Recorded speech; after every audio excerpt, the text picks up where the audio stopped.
आज की इस वीडियो में आपका स्वागत है। ये घटना है उत्तर प्रदेश के एटा की। एटा के एक चमत्कारी गांव की। इस हवेली से अचानक एक चीख गूंजती है। आवाज़ किसी लड़की की है जो कहती है, मुझे हवेली से मत निकालो, ये मेरा घर है, वरना मैं तुम सबको बर्बाद कर दूंगी। कई खौफनाक हवेलियों या भूतिया हवेली के किस्से अब तक आपने सुने होंगे, मगर ऐसी कोई हवेली नहीं थी जहाँ कोई रहता हो। इसलिए दास्तान कितनी सच है और कितनी झूठ, ये शक हमेशा बना रहता है। मगर आज जिस हवेली की कहानी हम आपको बता रहे हैं, वहाँ एक परिवार रहता है और साथ में रहती है रमिया, जिसे मरे 200 साल का वक्त गुजर चुका है। अगर वक्त के पन्नों का हिसाब लिया जाए तो दास्तान करीब 200 साल पुरानी है। उत्तर प्रदेश में एटा के पास एक हवेली है। वीरान नहीं, बाकायदा आबाद है इस परिवार के लोगों से, मगर तबाह है एक रूह से। जी हाँ, इस हवेली में जिंदगी और मौत साथ साथ रहते हैं। अगर हादसों के मद्देनजर फैसला लिया जाए तो यहाँ मौत जिंदगी पर भारी पड़ी है। एक रमिया अब तक कई लोगों की जान ले चुकी है। वो रमिया एक तवाइफ थी जिसका कभी जलवा हुआ करता था, मगर दो भाइयों ने उस पर अपना दावा ठोक दिया। नाच देखने के दौरान झगड़ा हुआ, फिर झगड़ा शुरू हुआ और फिर इस झगड़े में जो हुआ उसकी निशानी थी एक मौत। वो रमिया झगड़े में बेमौत मारी गई। ये किस्सा है 200 साल पहले का, लेकिन आज भी वो उसी हवेली में दिखती है। नाच गाने घुंघराने की आवाज़ के साथ हवेली में लोग रहते हैं, मगर खौफ के बीच कई असामान्य मौत हो चुकी हैं। कहानी की शुरुआत होती है एक दिन से।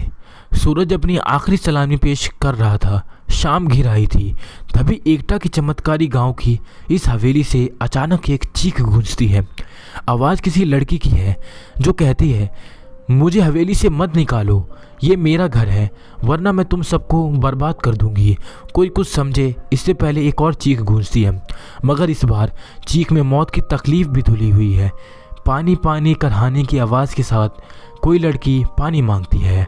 ये वाकया कहीं और होता तो शायद कोई ना कोई तो मदद के लिए आ भी जाता, मगर इस गांव में हर कोई डर से सहम सा जाता है, क्योंकि पिछले कुछ दशकों में ऐसी चीज़ें इस हवेली से निकलती रही हैं और लोग कांपते हुए सुबह का इंतजार करते रहे हैं। इस हवेली के मालिक सुतेंद्र तोमर कहते हैं कि यहाँ पहले सब ठीक था, लेकिन धीरे धीरे ये दिक्कत बढ़ती ही गई। यहाँ घुंघरुओं की आवाज़ सुनाई देती, नाचने की आवाज़ें, इस तरह प्रॉब्लम क्रिएट होती रही। तांत्रिकों को बुलाया गया, कभी कभी आवाज़ें आती, आपको घर छोड़कर जाना पड़ेगा, ये मेरा घर है। इस तरह से हम लोगों को डर लगने लगा। हम लोग खौफ के साए में जीने लगे। लेकिन सवाल ये था, आखिर कौन है ये लड़की और इसका इस घर से क्या रिश्ता है? क्यों दिन ढलते ही इस हवेली के पास से होकर गुजरने वाले रास्तों पर कब्रिस्तान से सन्नाटा पसर जाता है और एक अजीब अनमनी सी लड़की इस हवेली में भटकती दिखाई देती है। कभी झरोखे से झांकती तो कभी हवेली की छत से टकटकी लगाए किसी मुसाफिर का इंतजार करती जिसने उसे गौर से देखा है। बताते हैं कि उसकी नज़रें बिरछी की तरह कलेजे को चीरती सी लगती हैं, मगर कभी इसी नज़रों के दीवाने थे लोग। वो जहाँ खड़ी होती थी उसके आसपास खड़े होकर लोग उसका दीदार करना चाहते थे। जिस घर में वो रहती थी उसकी खिड़की पर लोगों की नज़रें टकटकी लगाए रहती थी। इंतज़ार करते थे लोग कि कब खिड़की खुले और उसका दीदार हो।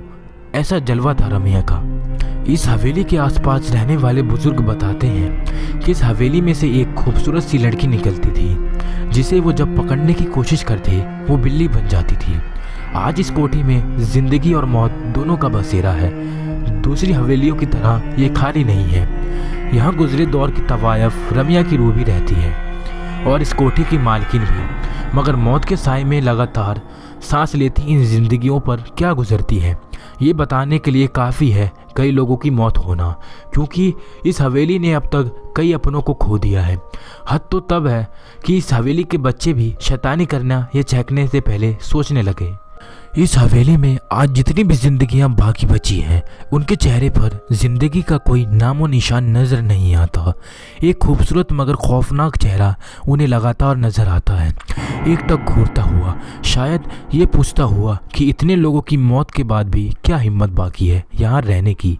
मगर रमिया आखिर क्यों इंतकाम की आग में झुलस रही है? क्यों उसे मासूम बच्चों पर तरस नहीं आता? क्या हुआ था उसके साथ? रमिया भाई, उसकी पायल जब छनकती थी लोग दीवाना हो जाया करते थे।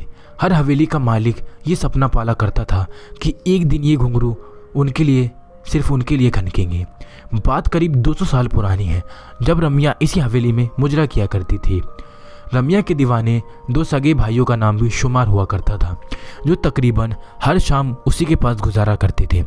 मगर रम्या उस बला का नाम था जिसकी खूबसूरती और हुनर के आगे क्या रिश्ते और क्या नाते पल भर में बिखर जाते थे। और यही हुआ उन दोनों भाइयों के साथ भी। रम्या को लेकर दोनों इस कदर जज्बाती हुए कि एक दूसरे की जान के दुश्मन बन गए।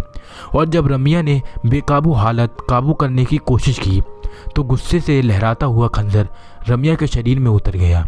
दरअसल ये कहा जाता है कि दोनों भाइयों की लड़ाई में रम्या बीच बचाव करने आ गई थी। उसकी दीवानगी ही उसका कसूर बना। वो चाहती थी कि दोनों में खून खराबा ना हो, लेकिन हुआ इसके ठीक उल्टा। खून तो हुआ, लेकिन उन दोनों भाइयों में से नहीं बल्कि रम्या का, जिसका कोई कसूर नहीं था। अगर कोई कसूर था तो वो उसकी खूबसूरती का, कसूर था तो उसकी दीवानगी का, और कसूर था तो उसकी मचकती कमर और बलखाती चाल का, जिस पर वहाँ के 7 कोशे दूर तक वाले लोग भी खींचे चले आते थे। लेकिन आज उसी खूबसूरती पर 2 भाई ऐसे टूटे कि आपस में ही भिड़ गए और खंजर रम्या के सीने में घुस गया। वो खंजर बहुत गहरा जख्म छोड़ गया था। जिंदगी की सांसें टूटी हुई पायलों के घुंघरुओं की तरह बिखरती जा रही थी। मौत दस्तक दे चुकी थी और फिर रम्या के साथ ही नाच गाना मस्ती टिटोली सब कुछ खत्म हो गया था उसकी मौत के साथ ही। और ये मौत उस हवेली पर बहुत भारी पड़ी।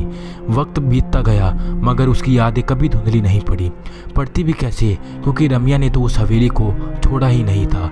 वो आज भी लोगों को नजर आती है, मगर गाती गुनगुनाती नहीं, बदहवस घूमती हुई, याद करती हुई उन सुनहरे दिनों की जब एक महफिल उठती नहीं कि दूसरे सजाने को बेताब लोग वहां पहुंच जाते।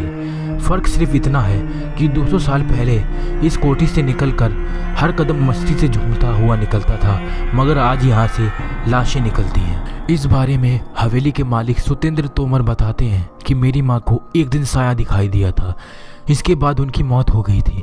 इस तरह रम्या के प्रकोप हमारी हवेली पर हमेशा खौफनाक साए की तरह पड़ता गया। एक एक कर मेरे 3 बच्चे, फिर मेरी पत्नी की भी जान जा चुकी थी। हालांकि अब इस हवेली को बचाने की जिम्मेदारी सुतेंद्र पर ही है। वो एक पढ़े लिखे इंसान है और इससे पहले वो भूत प्रेत जैसी बातों पर विश्वास नहीं करते थे, मगर आज वो अपने परिवार पर नज़र दौड़ाते हैं तो हर रिश्ता अधूरा नज़र आता है। वो जिंदा है मगर पत्नी नहीं रही, वो जिंदा है कोई बच्चा नहीं रहा, वो जिंदा है तो माँ भी मर चुकी है, भाभी है पर भाई जान गंवा चुका है। कहते हैं कि तोमेर परिवार से पहले इस हवेली में गुप्ता परिवार रहा करता था।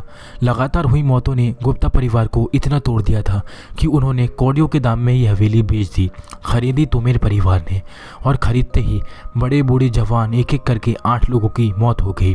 फिर सहारा लिया पूजा पाठ का, नतीजा इस बार उनकी जान गई जिसने पूजा कराई थी। इस हवेली के बारे में पुरानी मालकिन आखिर क्या सोचती है?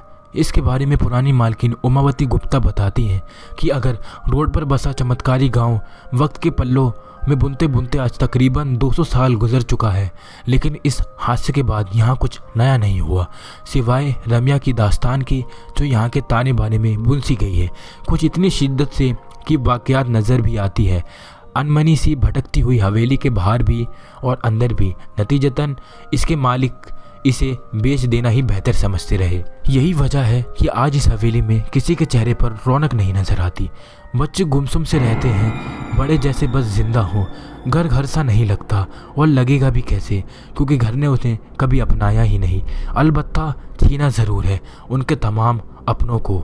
अचानक रम्या का सच क्या है हम नहीं कह सकते। इतना ज़रूर कह सकते हैं कि यहाँ रहने वाले दोनों परिवार में बेहिसाब बेवजह मौतें हुई हैं, और अगर ये सब कुछ इत्तेफाक है तो यकीनन बहुत खौफनाक इत्तेफाक है, शायद रम्या के खौफ से ही कई ज़्यादा खौफनाक।